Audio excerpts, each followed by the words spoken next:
Magandang araw na naman sa ating lahat mga ka-adventure. Yung araw ay itutur ko muna kayo dito sa Eastwood Park. Kita mo naman, nakasmile pa si person.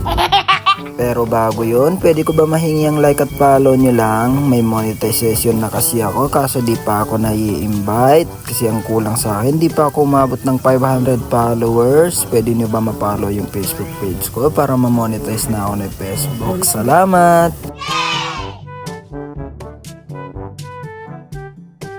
Ngayong araw pala mga ka-adventure ay sinamahan ko muna yung dalawa kong pinsan kasi kukunin nila yung medical nila. Pero siyempre dumiretso muna kami dito sa Eastwood Park kasi kailangan muna namin dito na magpalamig kahit kasi malakas yung hangin ngayong araw. Sobrang init naman ng panahon. At kung napapansin nyo, kami lang ang naglalakad dito kasi siyempre sobrang init ng panahon at kukonti lang talaga yung mga naglalakad. Ang kadalasan na makikita mo nakaservice kasi ang nakatira pala dito sa Eastwood City ay puro mga mayayaman.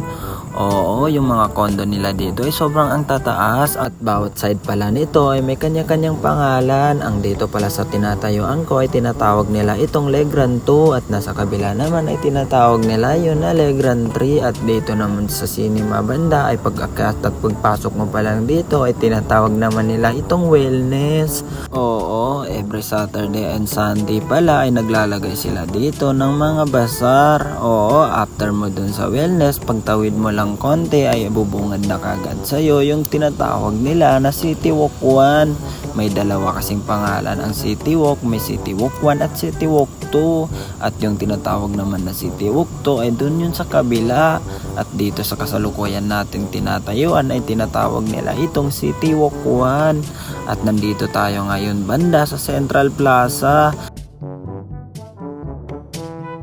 At alam mo ba na marami din silang binibenta ditong bazaar at ang nilalagay nila dito ay mga legit na mga produkto kasi bawal kay Mega World na hindi maganda yung produkto na mga binibenta dito sa City Walk. At total nandito na rin naman tayo ay ipapakita ko sa inyo kung ano-ano ang mga binibenta nila dito sa bazaar nila.